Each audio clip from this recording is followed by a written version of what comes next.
Olá, me chamo Roosevelt. Estou aqui para abordar sobre o tema do nosso grupo, que é o efeito do ácido tiberítico no fotossíntese e a resposta do estresse oxidativo no milho sob a condição de luz fraca. O nosso grupo é composto pela Fernanda, Ingrid, Jênica, Marcos Vinícius, Milena Ribeiro e o Roosevelt. Esse é o artigo do nosso tema que nós vamos abordar.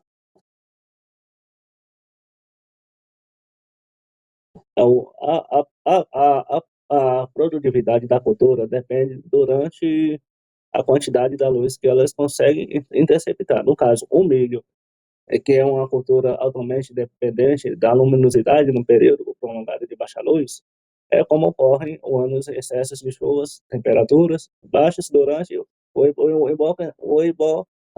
emborcamento com o boneco, quando ela forma a formação do boneco, que pode apresentar seriamente o desenvolvimento da espiga e a formação de grãos.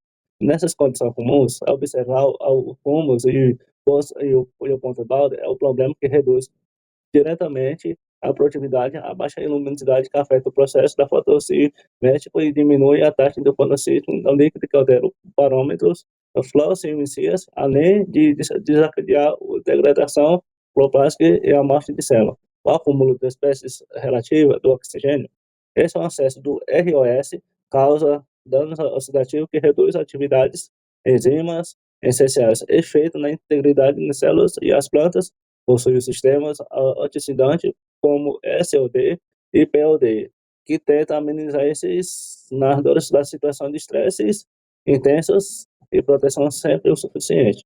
Outra coisa importante que eu quero abordar é o comportamento das plantas sob baixa luminosidade, regulado em hormônios, entre eles o giberelina, especialmente o GA3, desempenha um papel central na resposta, sombreamento e na produção do crescimento e na adaptação do ambiente desfavorável. Além disso, o GA3 atua como oxidante, ajudando a extrair a essência e reduzir as células. Eu sou a Milena e vou dar continuidade ao nosso trabalho, falando sobre materiais e métodos. Materiais vegetais. Bom, vou utilizar duas linhagens de milho. A primeira, SN98A, que é muito sensível à baixa luminosidade, quando recebe pouca luz, ela produz poucos como os ocos, quase 98%. Com os ocos, ele se refere à integridade da planta, física e fisiológica dela. Então, ela é responsável por sustentar a planta e conduzir a água e os nutrientes, na verdade. Já a SN98B, por outro lado, ela é tolerante à baixa luminosidade. Mesmo com pouca luz, ela não forma como oco. E foram escolhidas essas duas linhagens porque as duas reagem de forma totalmente diferente à baixa luminosidade. Então, comparar essas duas plantas ajuda a entender se a GA3 realmente consegue melhorar a tolerância ao sombreamento. O local do experimento foi no campo experimental da Universidade Agrícola, na China, em 2021. Clima temperado de monções, que é um clima temperado subúmido, que é influenciado pelos monções, caracterizado por um inverno seco e um verão chuvoso, resultando numa estação seca e fria, seguida por uma estação quente e chuvosa, com sombreamento de 38%. O sombreamento de 38% ele foi usado para simular um ambiente de baixa luminosidade, que são características comuns no campo, né? E eles escolheram essa intensidade porque é significante para reduzir a fotossíntese, mas não mata a planta, permitindo estudar se a GA3 consegue realmente reduzir o estresse na planta, de acordo com essas características. O papel da GA3 no experimento. Ela tem função de crescimento e efeitos hormonais, né? Que são, a gente sabe que a GA3, ela é um hormônio vegetal natural. Ela estimula o quê? Ela estimula o alongamento do caule, ela ajuda na germinação e desenvolvimento, quebrando a dormência da semente. E ativa enzimas importantes na planta. Pode ajudar a planta a lidar com estresse como baixa luminosidade, o frio e problemas de desenvolvimento, que são características comuns, como a gente já sabe. E os efeitos hormonais, ele estimula o alongamento do caule, crescimento, na divisão celular, na germinação, na formação de espigas, que é o caso da nossa cultura, que é a cultura do milho. E o delineamento experimental. O delineamento foi dividido em blocos subdivididos. Fator principal de concentração da GA3 em 20, 40 e 60 miligramas por litro, mais o controle.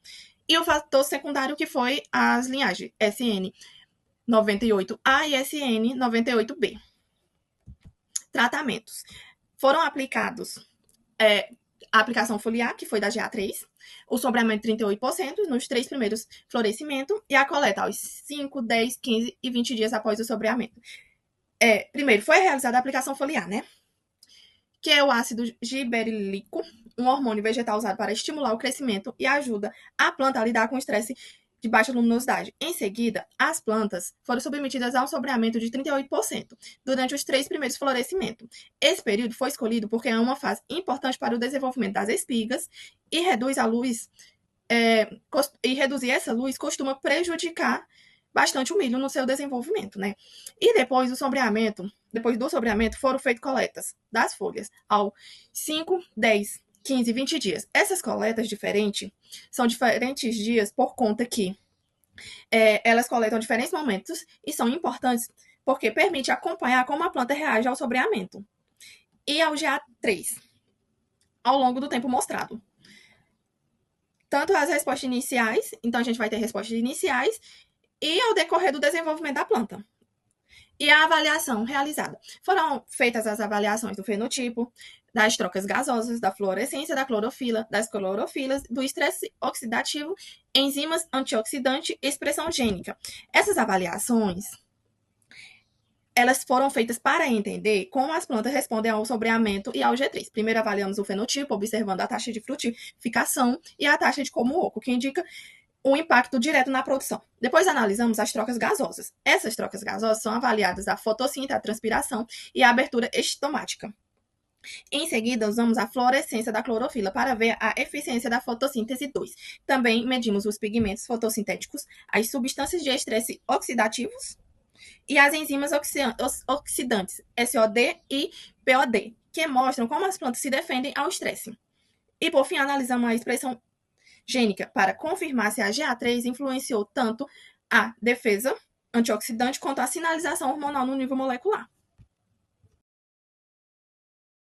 Dando continuidade, vamos falar agora um pouco sobre a determinação de teor de peróxido de hidrogênio e enzimas oxidantes. Para avaliar o estresse oxidativo nas plantas, o artigo teve como objetivo medir o teor de peróxido de hidrogênio e também a atividade das enzimas oxidantes. O peróxido de hidrogênio foi quantificado por espectrofotometria, usado extratos das folhas. Já as enzimas foram medidas separadamente. A atividade de POD foi obtida medindo a oxidação do glicol a 470 nanômetros e o sódio foi medido pela capacidade que as enzimas têm de impedir a formação a formação da cor no reagente NBT, analisando a leitura a 560 nanômetros. Também foram usadas 3 repetições biológicas por tratamentos, e essas análises mostraram-se que a planta está sofrendo estresse oxidativo ou se está conseguindo se defender. Determinação dos níveis de NDA e o radical superóxido.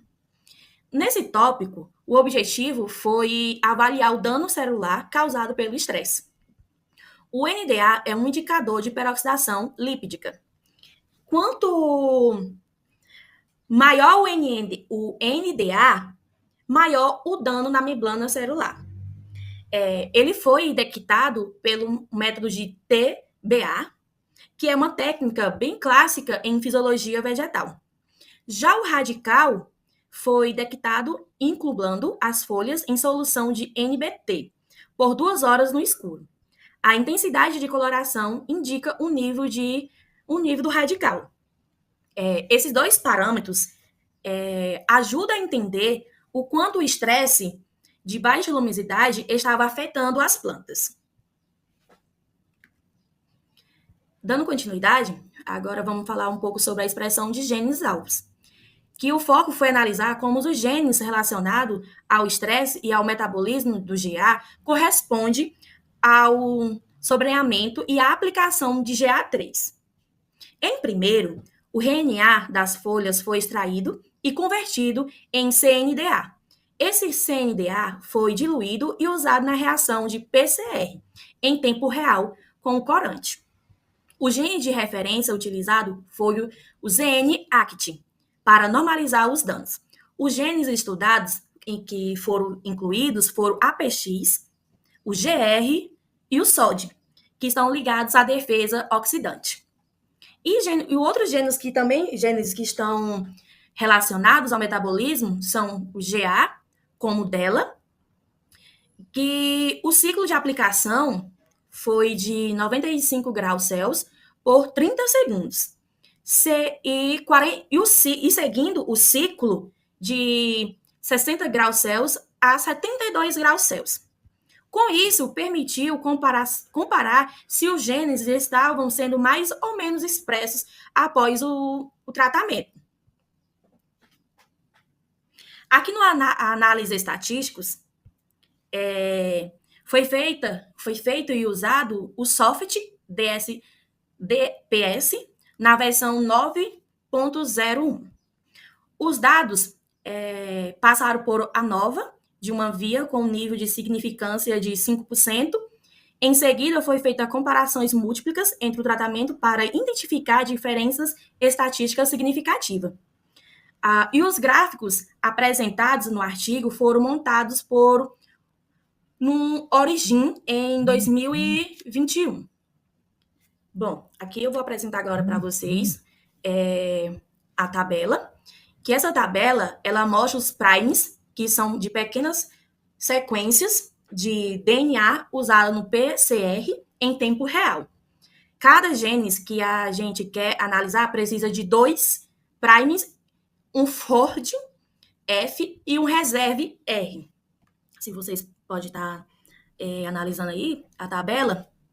E a tabela lista exatamente quais sequências foram usadas para aplicar cada estudo no artigo.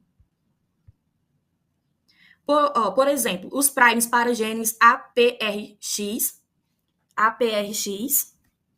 e o FSOD, que estão relacionados às enzimas oxidantes e também aos primes dos genes relacionados ao metabolismo da gimberelina, como o delta e o GID1C. Então, basicamente, essa tabela serve para mostrar como os autores garantiram que estavam aplicando os genes certos, com precisão e especificidade, e uma etapa do método, porque o PCR só funciona corretamente se os primes forem adequados.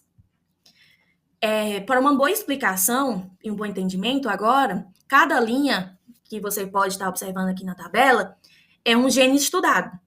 E cada um precisa de um par, como eu já tinha mencionado anteriormente, que vai ser pelo F e o R, que permite a aplicação, que vai estar permitindo a aplicação daqueles genes que é no qPCR.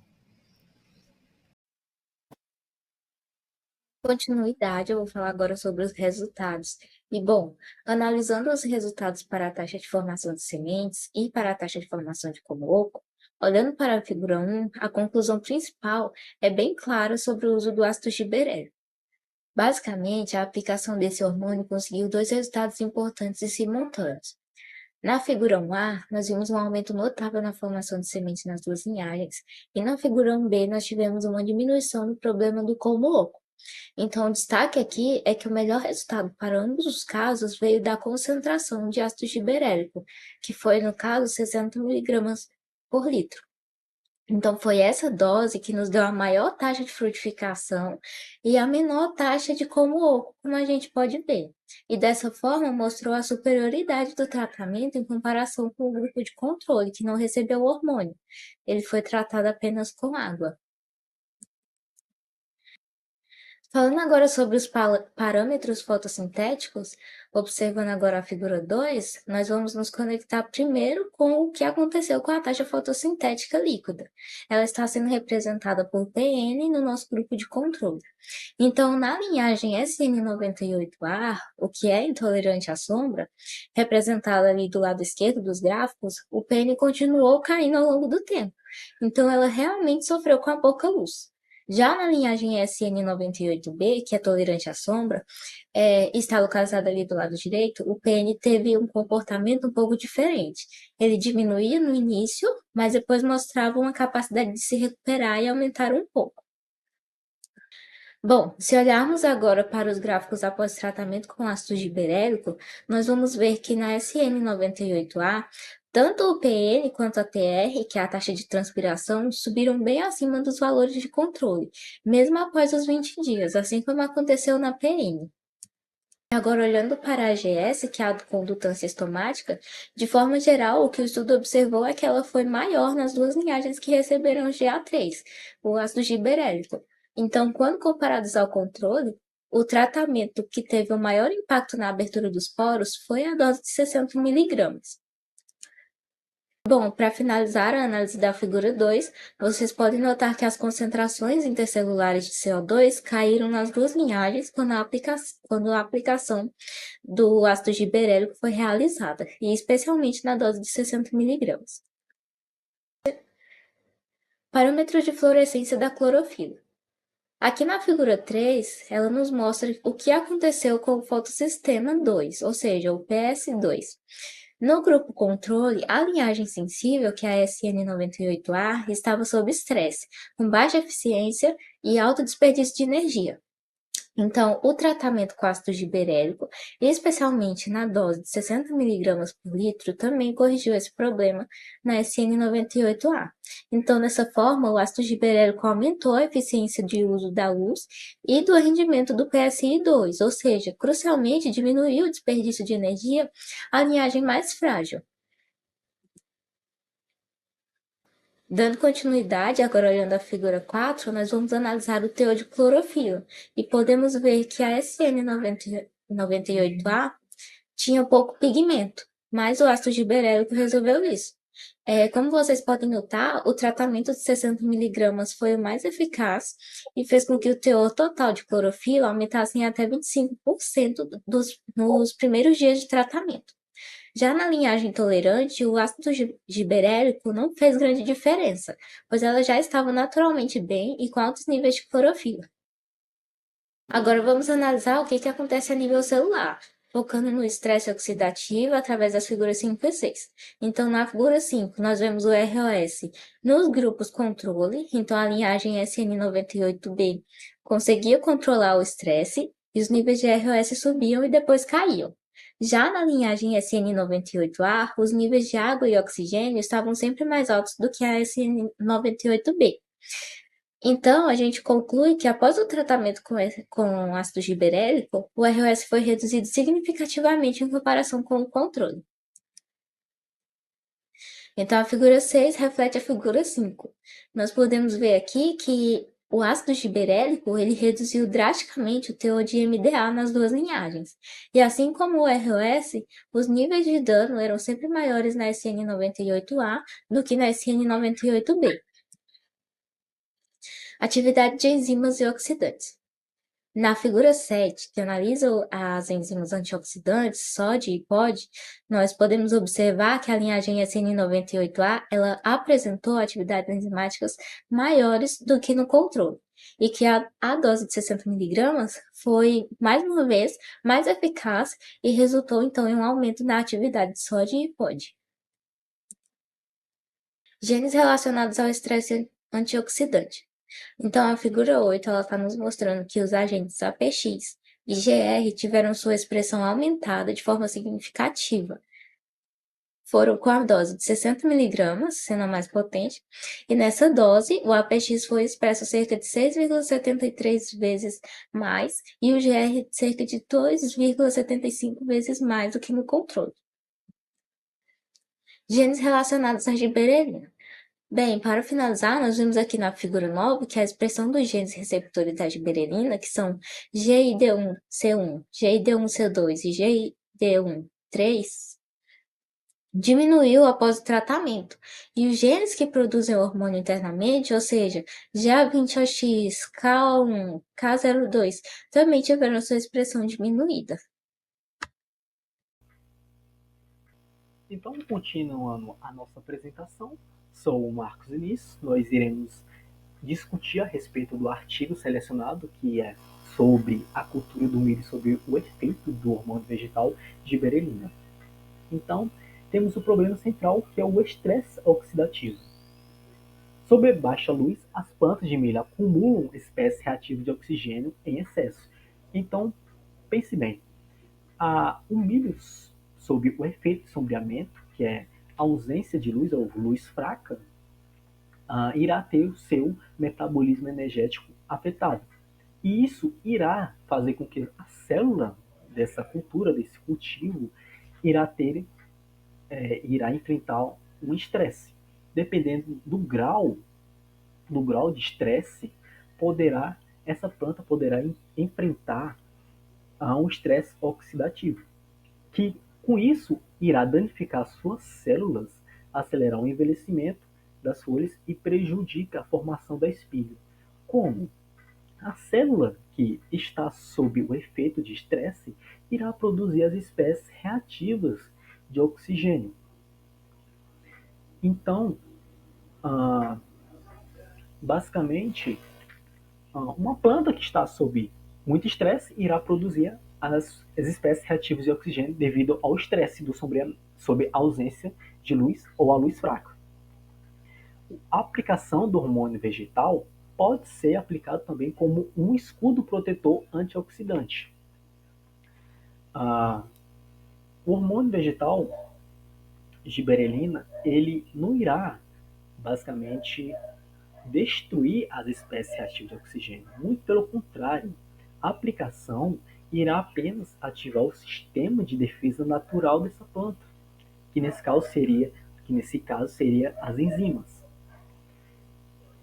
As enzimas antioxidantes, que serão responsáveis por neutralizar e limpar as espécies reativas de oxigênio tóxicas. Vale a pena ressaltar que as espécies reativas de oxigênio, elas atacam, destroem o DNA, as proteínas e até mesmo a membrana dessa célula. Então, ela também pode ser direcionada à usina de energia, ou seja, a fotossintética, que seria basicamente que nesse caso irá aumentar a taxa fotossintética líquida, que é a quantidade de carbono que essa planta irá estar fixando. Ela também irá aumentar o conteúdo de clorofila, que seria a absorção de luz. Temos também o aumento da eficiência do fotossistema 2, que nesse caso ela irá pegar a luz e irá transformar em energia química. Esse estudo garantiu que a planta produza mais energia, açúcares mesmo com a pouca luz. Essa energia é essencial para o desenvolvimento dos grãos. Esse estudo sobre esse hormônio demonstra que, principalmente na concentração de 60 miligramas, é uma estratégia bastante eficaz, pois ao mesmo tempo em que ela pode afetar, ela pode atuar como um escudo protetor, ela também pode ser uma forma de potencializar a fotossíntese, né? Então, é um conteúdo bastante interessante devido é um hormônio bastante interessante, pois caso uma cultura esteja sob o efeito de sombreamento ou esteja sob a luz fraca, né, esse fator pode ser alterado devido à presença desse hormônio. Bom, para concluir, podemos resumir os achados desse estudo em 2 tópicos: os efeitos negativos do sombreamento e os benefícios do GA3 sobre a baixa luminosidade. O que seriam os efeitos do sombreamento? Seria a redução da fotossíntese do transporte de fotoassimilados, a inibição do crescimento e enriquecimento foliar, impacto mais forte na linhagem SN98A, com maior taxa de comos ocos. Bom, o que seria isso? Seria quando o milho fica sob pouca luz. Quando isso acontece, a fotossíntese cai, as folhas envelhecem mais rápido e a planta para de mandar nutrientes para a espiga.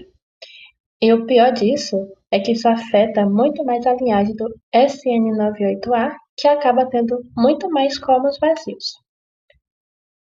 Como benefícios do uso do GA3, a gente pode destacar que ele atua como antioxidante, ele melhora os parâmetros fotossintéticos.